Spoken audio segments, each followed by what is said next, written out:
नमस्कार, मैं हूं शिरीष मिश्रा। छत्तीसगढ़ की बात में आप सभी का स्वागत है। कोरोना के आपातकाल में कई ऐसी दर्द भरी कहानियां भी सामने आई हैं जिन्हें सुनकर आंखें नम हो जाती हैं। ऐसी ही एक दिल को झकझोर देने वाली कहानी छत्तीसगढ़ के बीजापुर की 12 साल की मासूम बच्ची जमलो की भी है। जमलो गांव वालों के साथ तेलंगाना से बीजापुर के लिए रवाना हुई थी, लेकिन उसका ये सफ़र घर पहुंचने से पहले ही हमेशा हमेशा के लिए ख़त्म हो गया। जिसने भी सुना उसका दिल दर्द से भर उठा। लेकिन अफसोस की बात कि बच्ची के गरीब परिजनों को वो मदद नहीं मिल सकी जिसकी उन्हें दरकार थी। मुख्यमंत्री भूपेश बघेल ने संवेदनशीलता दिखाते हुए 5 लाख रुपए की सहायता राशि जरूर प्रदान की है, लेकिन बस्तर के बाकी जनप्रतिनिधियों की ओर से कोई पहल नहीं हुई। यहाँ तक कि राजस्थान के राज्यसभा सांसद किरोड़ीमल मीणा ने उन्हें अपना 1 माह का वेतन दान कर दिया। ऐसे में बस्तर के जनप्रतिनिधियों की असंवेदनशीलता कई सवालों को खड़ा करती है। चर्चा करेंगे, लेकिन उससे पहले देखेंगे ये रिपोर्ट।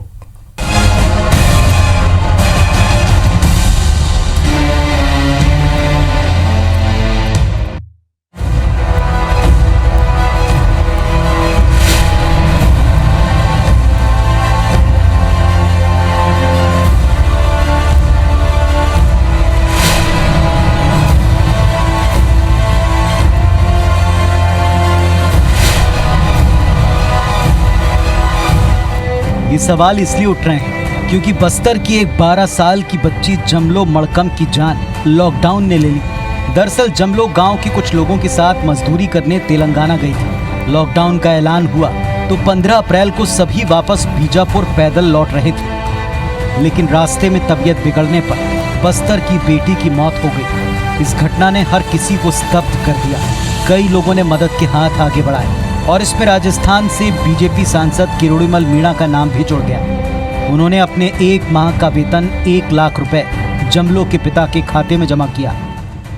मेरे पूरे 1 महीने की जो वेतन है उस मृतका के परिवार को, आदिवासी परिवार को दे दिया है और इससे मैं अपने आप को बड़ा संतोष महसूस हो रहा है। सांसद मीणा की संवेदना ही कहेंगे जो इस घटना की खबर ने उनको भीतर तक झकझोर दिया और उन्होंने मदद के लिए हाथ बढ़ाया। जाहिर है बस्तर की बेटी को गैरों का साथ मिला, लेकिन अपने अभी भी दूरी बनाए हुए हैं। मुख्यमंत्री भूपेश बघेल की 5 लाख की सहायता राशि छोड़ दें तो छत्तीसगढ़ की बच्ची के लिए अब तक किसी ने कोई संवेदना नहीं दिखाई। बस्तर सांसद दीपक बैज ने ये जरूर कह दिया है कि सरकार की तरफ से जो सहायता होगी वो दिलाएंगे। माननीय मुख्यमंत्री भूपेश बघेल जी ने भी इस मामले को गंभीरता से लिए और उन्होंने भी अपने स्वेच्छानुदान मद से बच्ची को 5 लाख रुपए का मदद दिए हैं और कोई भी और मदद करना चाहे निश्चित रूप से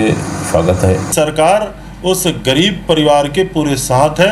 आदरणीय मुख्यमंत्री जी ने सहायता राशि दिया है और जिला प्रशासन को अतिरिक्त निर्देश दिया हुआ है कि उस परिवार को कोई तकलीफ नहीं होनी चाहिए। बड़ी हृदय विदारक घटना मुझे लगता है कि सांसद मीणा जी ने जो अपने वेतन का जो 1 लाख रुपए जो मदद किया है वो वास्तव में सराहनीय है। हम उनका सम्मान करते हैं, उनको धन्यवाद देते हैं। लेकिन दूसरी ओर प्रश्न ये होता है कि आखिर छत्तीसगढ़ सरकार कर क्या रही है। एक ओर ये कहती है कि हमारे यहाँ जो छोटे बच्चे मजदूरी नहीं करते हैं। इससे दुर्भाग्यजनक क्या होगा कि एक मासूम को कमाने के लिए पहले तो अपने घर, गांव और प्रदेश से दूर पलायन कर मजदूरी करनी पड़ी। फिर लॉकडाउन में मीलों के पैदल सफर ने मासूम की जान ही ले ली। इस दौर में सबसे हैरान करने वाला ये कि मासूम जमलो और उसके परिवार का दर्द राजस्थान के सांसद को तो महसूस हुआ, लेकिन अफसोस बस्तर के बेटी की मौत की टीस बस्तर और छत्तीसगढ़ के नेताओं को मदद के लिए आगे नहीं ला पाई। Bureau report, IBC 24। जमलो के परिवार को जो मदद राजस्थान से आई है उस पर चर्चा के लिए हमारे साथ कांग्रेस से वरिष्ठ नेता राजेंद्र तिवारी हैं। भारतीय जनता पार्टी से केदार गुप्ता जी हमारे साथ जुड़ रहे हैं। सवाल ये नहीं है कि जमलो के साथ क्या हुआ, वो तो सबको मालूम है जमलो के साथ क्या हुआ, और जो हुआ वो तो सबको झकझोर देने वाला है, हृदय विदारक है। और जैसा कि भारतीय जनता पार्टी के नेता कह रहे थे कि बच्चे बाहर कैसे जा रहे हैं काम करने के लिए, 15 साल उनकी भी सरकार थी। ये यदि स्थिति आज तक बनी है तो कांग्रेस सरकार तो 1.25 साल हुए करीब आए हुए। बराबर के दोषी हैं सभी लोग, लेकिन सबसे बड़ा सवाल ये है छत्तीसगढ़ में 16 सांसद हैं 9 सांसद बीजेपी के लोकसभा में हैं, कांग्रेस के 2 हैं। इसके अलावा अभी जो कांग्रेस के राज्यसभा मेंबर बने हैं उसमें से एक दूसरे राज्य से हैं, उनके मन में छत्तीसगढ़ को लेकर कोई पीड़ा नहीं हुई। इवन जो भारतीय जनता पार्टी जो कांग्रेस की सांसद हैं राज्यसभा की, उन्होंने भी कोई सहायता राशि नहीं दी, और कांग्रेस के वहाँ से बस्तर के जो सांसद उन्होंने भी कोई राशि नहीं दी। साथ में वहाँ के जो कांग्रेस के विधायक हैं उन्होंने भी कोई राशि नहीं दी, और बीजेपी के जो विधायक वहाँ रहे हैं, पूर्व मंत्री रहे हैं, पूर्व सांसद रहे हैं, उन लोगों ने भी कोई राशि नहीं दी। लेकिन राजस्थान के एक सांसद को पीड़ा हुई, वो राज्यसभा मेंबर हैं। छत्तीसगढ़ से दूरी राजस्थान की करीब करीब 800 से 1000 किलोमीटर होगी, और ऐसे में वहाँ बैठे व्यक्ति के मन में वो पीड़ा हुई और उन्होंने अपनी मदद की। लेकिन छत्तीसगढ़ में अभी जो नेताओं का आपने सुना, उसमें कहीं ना कहीं राजनीति की एक गंध आ रही है। राजेंद्र तिवारी जी हमारे साथ हैं, चूँकि उनकी पार्टी की सरकार है और वहाँ के सांसद, वहाँ के विधायक उनकी पार्टी के हैं, तो जानेंगे कि मुख्यमंत्री जी ने तो अपना कर्तव्य निभाया, लेकिन जो वहाँ के लोग थे, जो उस माटी के लोग थे, उन्होंने क्या किया। देखिए, पहली बात तो यह है कि ये घटना बड़ी दुखद है, इसमें कोई संदेह नहीं। शिरीष जी, जैसा आपने बयान किया, किसी भी बच्चे की मृत्यु हो, आदिवासी क्षेत्र के बच्चे की मृत्यु हो, और यदि इन परिस्थितियों में हो तो मन को झकझोरती है ये बात, और इसलिए दुख की बात तो है ही है। मगर इसकी पृष्ठभूमि में भी मैं जो तथ्यपूर्ण बात हैं वो भी आपकी जानकारी में डालना चाहूँगा, आपके माध्यम से आपके दर्शकों को बताना चाहूँगा, जो पूरे छत्तीसगढ़ के सुदूर इलाके तक बैठ करके देखते हैं इस कार्यक्रम को, छत्तीसगढ़ मध्य प्रदेश सब। पहली बात तो यह है, जो बिटिया गई थी वहाँ हर साल परंपरागत रूप से जब तेलंगाना में मिर्ची की खेती होती है तो उसके लिए काम करने के सीमावर्ती क्षेत्र के लोग तेलंगाना जाया करते हैं, क्योंकि वो उसमें विशेषज्ञ हो गए मिर्ची की खेती में, और उनको खास कुछ दलाल किस्म के लोग भी रहते हैं जो ले करके जाते हैं। तो ये बच्ची जिसकी उम्र आपने 12 साल बताई, ये 12 साल नहीं है, ये 14 साल की बच्ची है, मगर तो है तो बच्ची ही 14 साल की। ये जब लौट रहे थे तो बच्ची के साथ में कुछ दुर्घटना हुई और उसकी पसली की हड्डी टूटी। ये बात पता चली पोस्टमार्टम में, और वो लोग जब पहुँचे हैं एक गांव में तो आगे वाले गांव में फायरिंग हो रही थी। ये सारी बातें मुझे वहाँ के कांग्रेस के सांसद, बेहद लोकप्रिय हैं दीपक बैज जी, उन्होंने मेरे को ये इन सारी बातों की जानकारी दी। वो घटनास्थल पर भी गए थे, उस परिवार से भी मिले, सारी बातों की, तथ्यों की जानकारी, और प्रशासनिक अधिकारी से ले करके वो इस मामले में पूरा प्रयास करते रहे, उसकी जानकारी दिया उन्होंने। तो वो जो पसली की हड्डी टूटी, थोड़ी सी चूक परिवार से भी हुई, उन्होंने उतना ज़्यादा ध्यान नहीं दिया कि अस्पताल में तुरंत उसको ले जाते। एक दिन पूरा आराम करने का मौका मिला उनको, क्योंकि सामने के गांव में फायरिंग हो रही थी, तो उनको उस गांव में रुकना पड़ गया। अस्पताल नहीं गए और उस बच्ची का दुखद देहावसान हुआ। ये बात तो तथ्यपूर्ण है। आज मैंने प्रदेश कांग्रेस कमेटी के अध्यक्ष आदरणीय मोहन मरकाम जी से भी बात किया, इसी मुद्दे पे बात किया। वो तो जाना चाह रहे थे, मगर हेडक्वार्टर में रह करके उनको ये कोरोना के मामले में एक एक जगह की रिपोर्ट लेनी है और उस रिपोर्ट को AICC की जानकारी में डालना है, इसलिए वो बड़ी प्रबल इच्छा थी उनकी बीजापुर जाने की, मगर वो जा नहीं पाए। मगर उन्होंने जो बातें अभी आपने प्रश्नवाचक चिन्ह लगा करके मुझसे पूछी थी, वो मैं आपकी जानकारी में डालना चाहूँगा। मेरी दीपक जी से भी बात हुई। दीपक ने मुझसे कहा कि राजन भैया, हम लोग पूरा प्रयास कर रहे हैं उस परिवार के लिए और पर्याप्त राशि मिलेगी उन लोगों को।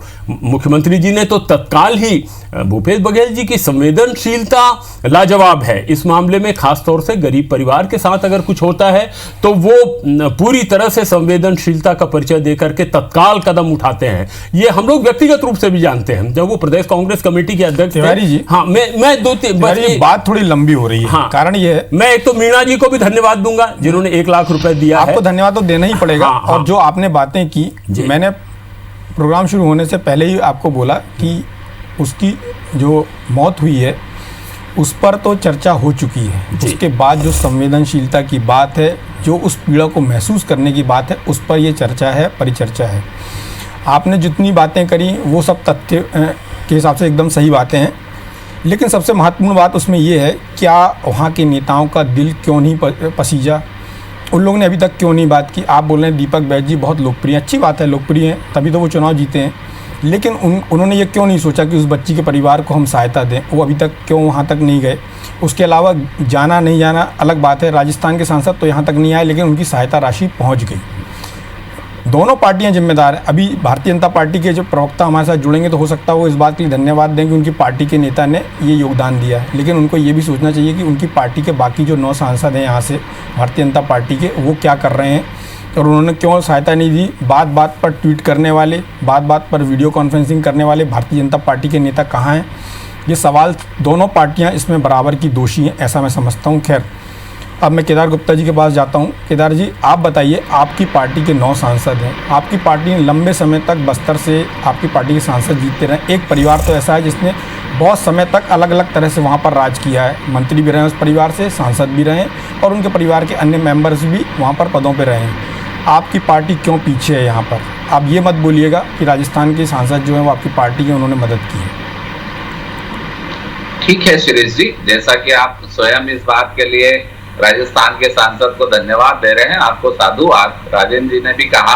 पर एक बात समझ के परे है कि जिस प्रदेश में कोरोना बीमारी से एक भी मरीज की मृत्यु नहीं हुई, एम्स हॉस्पिटल जो केंद्र के द्वारा संचालित है, उससे सारे मरीजों को केदार जी चर्चा को डाइवर्ट मत करिए। मेरी एक बात, चर्चा को डाइवर्ट मत करिए, मेरी बात विषय पे आइए, विषय पे आइए। आखिर बच्चे की मृत्यु छत्तीसगढ़ की धरती पे हुई ना। इसमें एम्स कहीं बीच में नहीं आ रहा है, इसमें एम्स कहीं बीच में नहीं आ रहा है। मैं कह रहा हूं ना कि आखिर इलाज से कोई नहीं मरा और भूख से मर गया। और जब लॉकडाउन है तो छत्तीसगढ़ प्रदेश, मैं मृत्यु की बात नहीं कर रहा हूं केदार जी, मृत्यु के बाद की बात हो रही है, अभी मृत्यु की बात नहीं हो रही, उस पर तो चर्चा हो चुकी है। सवाल ये है कि मृत्यु हुई जब तो संवेदना की बात है, और यह मृत्यु तो आपकी पार्टी की संवेदना कहाँ है? छत्तीसगढ़ भारतीय जनता पार्टी की संवेदना कहाँ है? डॉक्टर रमन सिंह 15 साल तक सीएम थे, उनकी संवेदना कहाँ है? मेरा मानना यह है शिरीष भैया कि अगर छत्तीसगढ़ प्रदेश में लॉकडाउन था और जब सरकार कह रही जिनके पास राशन कार्ड नहीं है उन्हें भी दे रहे हैं, जो बाहर से आ रहे हैं, आप डाइवर्ट कर रहे हैं केदार जी, आप डाइवर्ट कर रहे हैं। मैं डाइवर्ट नहीं कर रहा। देखिए, पैसा और संवेदनशीलता ही अगर करना है खाली, तो निश्चित रूप से आपकी पार्टी के ही एक सांसद ने 1000 किलोमीटर दूर से सहायता की और आपकी पार्टी के यहाँ जो सांसद बैठे हुए हैं, जो पूर्व मंत्री बैठे हैं, पूर्व मुख्यमंत्री बैठे हैं, उन्होंने सहायता क्यों नहीं की? मेरा सीधा सवाल है, इसमें एम्स, भूख, मौत ये सब मत लाइए। देखिए, निश्चित रूप से अगर आप सिर्फ यह बात करते हैं कि संवेदना नहीं है, तो अगर संवेदना नहीं होती तो हमारे सांसद अपनी सांसद निधि पूरी तरह से केंद्र सरकार को नहीं देते। मैं उस बच्ची की बात कर रहा हूं, आप फिर डाइवर्ट कर रहे हैं। नहीं, स्पेसिफिक विषय में बात हो रही है।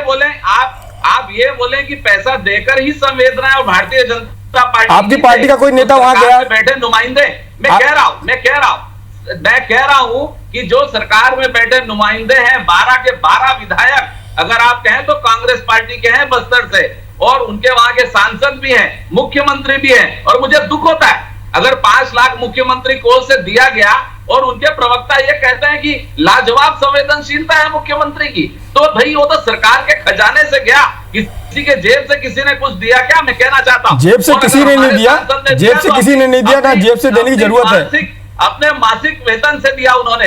अगर राजस्थान के सांसद ने दिया तो उनकी तारीफ होना, ये संवेदनशीलता कहां? ये तो एक खाली कि अपनी कमी को छुपाने के लिए राज्य सरकार ने केदार जी आप ये मत बोलिए कि कांग्रेस के 12 विधायकों ने नहीं दिया। आपकी पार्टी के विधायक और सांसदों ने क्यों पैसा नहीं दिया? पीएम फंड में इतना पैसा दे रहे हैं, एक बच्ची छत्तीसगढ़ की, आपके राज्य की बच्ची, उसकी डेथ हुई, उसके परिवार वालों को क्यों नहीं दे रहे हैं? सीधा सवाल है। कांग्रेस की तरफ आरोप लगाने से कुछ नहीं होगा। मुख्यमंत्री जी ने जो अपना काम था वो कर दिया।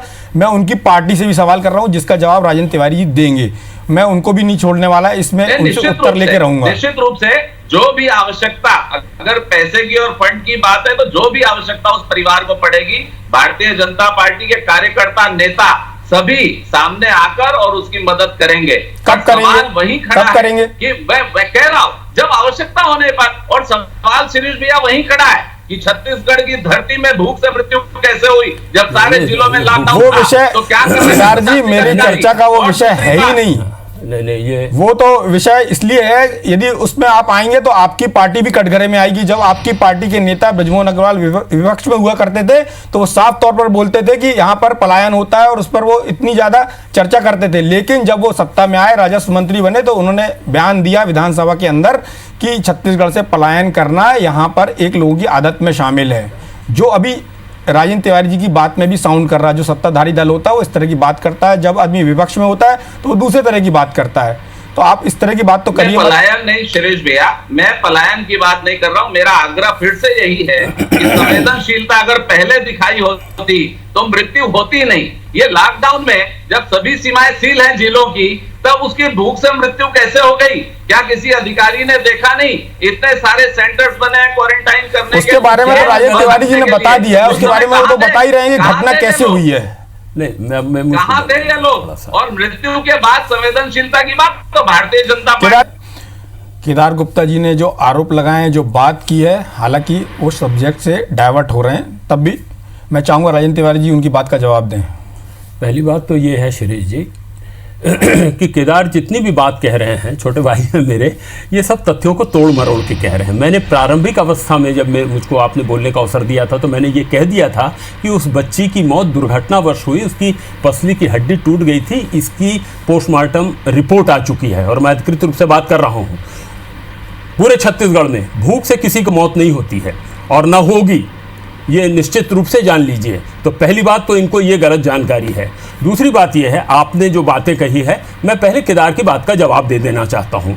हमारे यहाँ 1,87,000 लोगों को भोजन व्यवस्था कराने का काम प्रदेश की सरकार ने किया है, जिसकी निगरानी स्वयं भूपेश बघेल जी कर रहे थे। उसमें से 85,000 तो बाहर के लोग हमारे यहाँ जो आए हुए हैं उनकी व्यवस्था की गई है। मैं अधिकृत बात कर रहा हूँ आपके यहाँ। और साथ में 1,02,000 छत्तीसगढ़ के लोग हैं। 11,000 लोगों को स्थापित करने का काम शिविर में रह रहे हैं, जिनको रोज सवेरे शाम खाना मिल रहा है, उनकी व्यवस्था की गई है। एक बात और सबसे उल्लेखनीय बात, शायद पूरे भारत में ऐसा उदाहरण नहीं होगा कि हमारे यहाँ जो 11,500 के से थोड़ा कम ग्राम पंचायतें हैं, वहाँ पर मनरेगा का काम प्रारंभ हुआ है शिरीष जी, और 11 लाख मजदूरों को वहाँ काम मिल रहा है। और मजे की बात यह है कि आज ही उपराष्ट्रपति महोदय ने मुख्यमंत्री को फोन करके पूछा कि ये इतना अच्छा आपका काम चल रहा है, मनरेगा के कार्य को कृषि से किस तरह से जोड़ा जाना चाहिए, वो इस तरह की बात कर रहे हैं। आप इस बात को भली भांति जानते हैं कि पूरे प्रदेश में किस तरह से छत्तीसगढ़ की सरकार ने कीर्तिमान स्थापित। एक बात और मैं कह देना चाहता हूं, जो केदार की बात का जवाब है, केदार चाहें तो इसमें बात का मेरे जरूर जवाब दें। बस एक जल्दी से बोलना चाहता हूं, हमारे यहाँ भारतीय जनता पार्टी के 9 सांसद हैं। ये इन्होंने 1 रुपया भी मुख्यमंत्री सहायता कोष में क्यों नहीं दिया? पूरा का पूरा पैसा प्रधानमंत्री सहायता कोष में दिया, जिसका 1 रुपया भी छत्तीसगढ़ को नहीं मिला। केदार गुप्ता इस बात को भली, वो तो विधायक हैं और बृजमोहन अग्रवाल को हम अतिशय धन्यवाद देते हैं इस बात के लिए। और मैं ये कहना चाहूंगा, CSR के बारे में तो केदार जानते हैं बहुत अच्छे से।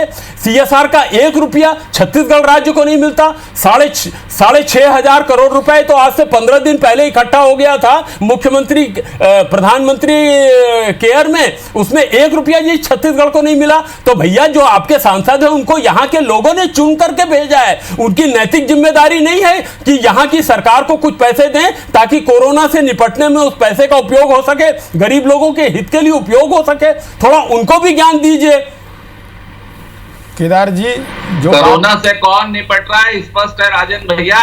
6 हवाई जहाज भर के दिल्ली से दवाइयां आ रही है और इलाज चल रहा है लोगों का। 7 हो गए 7। आप मनरेगा की बात कर रहे हैं, मैं आपको धन्यवाद देता हूं। मनरेगा का सारा फंड मोदी जी ने 762 करोड़ रुपया सीधे ट्रांसफर किया और उस पर काम चल रहा है। यही बात सांसदों 1,016 करोड़ रुपए अभी भी रुका हुआ है। मैं कह रहा हूं भैया, नहीं बहुत पैसा रुका है, GST का पैसा रुका है केदार भाई। आप कह रहे थे राजेंद्र भैया, मैं आपको चरणों में नमन करता हूं, मैं सुन रहा था, मेरी बात भी 1 मिनट के लिए सुन लीजिए। दूसरी बात, अगर सांसदों की निधि प्राइम मिनिस्टर के पास जाती है तो वो पूरे प्रदेशों में बराबर बट के यहां भी आती है, और ये तो सिर्फ 9 सांसद दे रहे हैं। केदार जी, हमारे पास समय जो है वो खत्म हो चुका है और चर्चा का सार यही रहा है कि दोनों नेताओं ने, दोनों पार्टी के नेताओं ने ये नहीं बताया कि उन लोग उस परिवार को कैसे सहायता करेंगे। जो बाहर के सांसद है उनके अंदर संवेदना दिखाई दी, लेकिन यहाँ के लोगों के अंदर संवेदना दिखाई नहीं दी। चर्चा में भाग लेने के लिए आप सभी का बहुत बहुत धन्यवाद। नमस्कार।